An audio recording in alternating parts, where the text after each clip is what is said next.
But we as Kenyans, yes, we are in the habit of not asking questions. Yes, you're not curious. It is high time we start asking questions.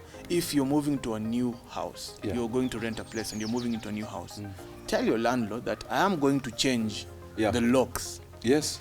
I will have your locks put aside. When I'll be moving, I'll put them back under my costs. As you have said, if it's bread that they're selling, they're not making that bread to eat it by themselves. They're selling you, the consumer, that bread. Yes. If it's security and safety, it starts with you, as the very president of this nation said. And starting with you means you have to be there's a level of responsibility that's on you. The duty of care, the duty to be self-aware. Yes. You know, those are the most critical cornerstones of safety and security.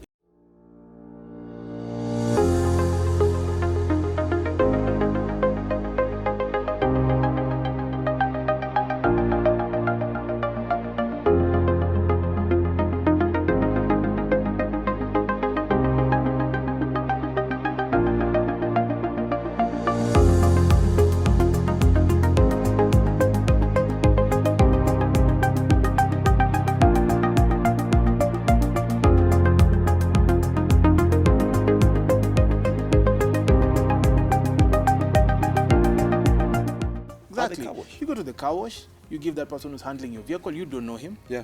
So pretty much he doesn't know you. Yeah. So you show up for the first time, this person comes, you hand him over your key, probably even you have your documents in the vehicle. They're all there. People have them. You pull the glove compartment. Exactly. Everything is there. Because they are washing, you know, they're doing their job. They have to be thorough. So they check out everything. They check out everything.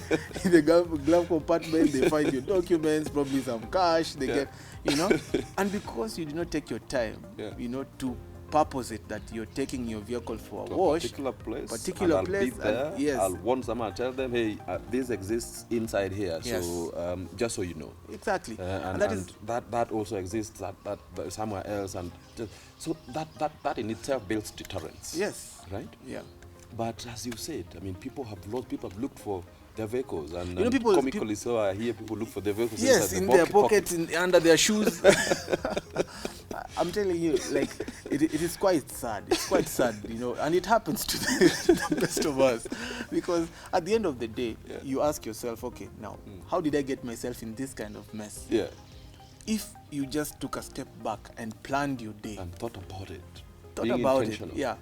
I am taking my vehicle to the car wash. Yeah. And this is the particular car wash that I'm taking. Yeah. Look at that area. Is there any surveillance? Yes. You know? Because if you take your car wash to any other person, the people who are on the side, and probably they've seen you walk in that street, you are their target. You're their target. They'll smile at you, you know, they'll give you their best of services, but they're doing something, you know, they're scouting out the next victim. True. So they come, they have your key, and they're washing. Probably they're using soap. I hear that soap, you know, the bar soap. You put an imprint to the key on it. You print the key, and that's what they're doing. So this person is thorough. He's even washing you. The guy by the key making expert. So next time you show up with your vehicle in the car wash area, this person doesn't need your key anyways. Yeah.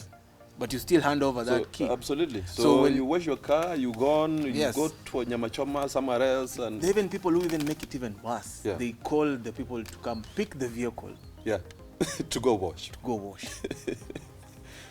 Beats logic. But at the end of the day, you know, it depends on the level of trust you have with someone. Exactly. But you're putting yourself in harm's way. Yeah. That simple task of protecting information on a need-to-know basis. Yes. And protecting your movement also on a need-to-go basis. Yes. If you need to go somewhere, then you have to, you know, plan it prior and go. Yeah. But if you're this person who just hand over, you know, you hand over your stuff to anyone, then you're not supposed to cry. When harm befalls you. Yeah, when harm befalls you, you don't need to cry because you put yourself in that kind of situation. We were talking about phones earlier on. Yeah. Many people, you know, tend to buy things online. Yeah. You know, a phone that probably you know would go for probably 100,000. You're buying for 5,000 shillings. 5,000 shillings. Buying a whole cow for 20 bob. Exactly. Yeah. If we stop buying second-hand phones, stolen phones, we'd starve out Exactly. the guys who are stealing phones that have made this business so lucrative. Yes. We'd run them out of town. Remember, we're talking about the guy who, he lost his phone, and then he was told that the phone was in Tanzania. Yes. And you remember when the phone made its way back to Nairobi. to Nairobi. It was quite amazing, you know. And you know, these things do exist because we allow them to exist. Allow them. We are supporting the same. We're supporting. We are adding, petrol to the fire of phone theft because we are the people that have, and that's why law, by the way, if you digress a little bit, the law is a bit more harsh on people handling stolen property than the people that steal themselves. Yes. And why? Yes. Because that is what you have to do first. If we all stopped buying, if we asked the hard questions, even if it was me selling you my own phone. Yeah. I know you'd put me to task, Yes. Byron, man, and you have the receipt to this phone. Do you have a box to? Yeah. Because you and I are law-abiding citizens. Yes. We are going to do the right thing always. So you expect me to have the box or rather receipt. If you don't have it, you can pretty much go back to the shop where you bought it from, Samsung or whatever, or Nokia, whatever, whichever brand, Safaricom, whichever brand. And you can say, hey, I bought a phone. And right now everything is automated. They're going to print you back the receipt, right? And we'll do business and sell you my phone. That's exceptional. That's the exception to what we're... Yes. Now, the other way that it happens, which is now the normal way it happens, is Kenyans rock up at a shop and they say, hey, I need this kind of phone, but I don't have for a new one. So what do? Mlango ya nyuma. So that's why they buy. And this has cost people their lives. People have been maimed for someone to just steal a phone worth 5,000 shillings because there's ready market for it out there. I'm telling you. And this is just being thoughtful. If you have to be this thoughtful, what we're talking about here, that this phone could be belonging to someone who was killed. Yes. For them to have this phone and for me to now look for this phone, a second-hand phone. This phone belongs to someone who was maimed and probably fighting for his life in Oslo. And and my going out there to buy this second phone is me encouraging the guys who are stealing and encouraging theft and probably guys who are violent and meeting a lot of suffering on individuals or innocent Kenyans for that. It is, people are really, and they target people who are very unsuspecting. We've talked about car washes, we've talked about restaurants, we've talked about homes, public places, streets. Yeah. So somebody might have left, their phone unattended. Yes. And then somebody comes and picks the phone. Yeah. And then at the end of it all, this person probably is involved in, some sort of engagement with the criminal. Yes. That person dies. Yeah. That person, the person had lost the phone, then you end up buying that phone for cheap. So you're the first. Who will be the first suspect? You? Probably that person, that wasn't the cause of his or her death. Yes. Yeah. But because you're having that, stolen property, and you did not raise those questions to ask, where did you get this from? You end up serving jail term for life. For life. Yeah. Yeah, exactly. This is capital offense. This has happened. We are not talking strange stuff. We know people that are languishing in the jails, in prison, for just the not simple, actually it's very, very serious offense of using stolen property. And in this case, and assets for that matter, the gadgets that are... I mean, I remember, Sando, God rest his soul in peace. It was a lady that was found with him. Sando's found somewhere in this town.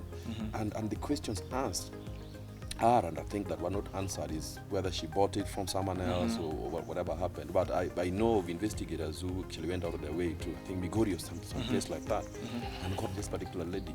Chances are she's not the person who would possibly butcher someone with the body posture of, but just what we're talking about here. So it can be as serious as that, and people are languishing in jail, people are suffering behind bars because of... So these are things that are avoidable, and they're avoidable if we just became more conscious, if we became more aware of what we are, and renegotiated our ways and thought about them very critically before, going out our way to do. Because the critical function and business of life is to basically live life that is of good quality. Exactly. And the quality of life here is only going to be guaranteed by a proper safety and security, and of course doing the what has got to be done to ensure that we don't particularly also play into the the arena of compromising our own security and safety. And so this is a conversation that can pretty much go on, as I say, until cows come back home. Remember, safety and security is as critical as it gets, and it basically begets, life in itself. The quality of our life is going to be assured by, safety and security. And as you can pretty much see, safety is very, very vital, and it extends. This is a very elastic subject. It's beyond just the guard with a rungu by their side. And of course, some turn out so badly, especially when you see guys who are very laissez-faire in the way they're doing their own businesses, and so they don't guarantee our safety and security as such. So this conversation is very, very critical, and it's very passionate in a topic that I'm very, very happy to handle. Remember that sharing is absolute function of caring, as I say. So the much we can do is to possibly join in this conversation and accompany me on this journey of security and safety. My socials at Byron Adera are pretty open for everybody, and everybody is invited to partake of whatever I give out there. And we share this for free, as I said, and it's something that is very, very vital to be built on. And we can only do that if we provide that much needed feedback. If you comment, like, subscribe, share it out with other people. This world, we tag along. You remember, you look to the left and right and drag that other person along. So it is clear, guys, that safety and security is such an elastic subject, and it would be a fantasy if we imagine that it's something that we can finish discussing. And if anything, security and safety evolves, and if we cast our eyes across the battlements of security and safety, we'll realize that it's absolutely dynamic and things change. Through the softening vista of years, we've seen a lot change in the security and safety landscape.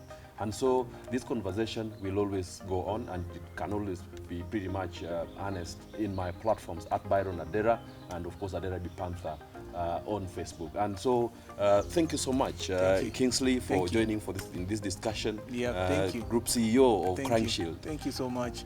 Byron, it's always a pleasure, and you've mentored me this far, and I'm glad. Personally, I'm really happy to be your brother, and I always learn.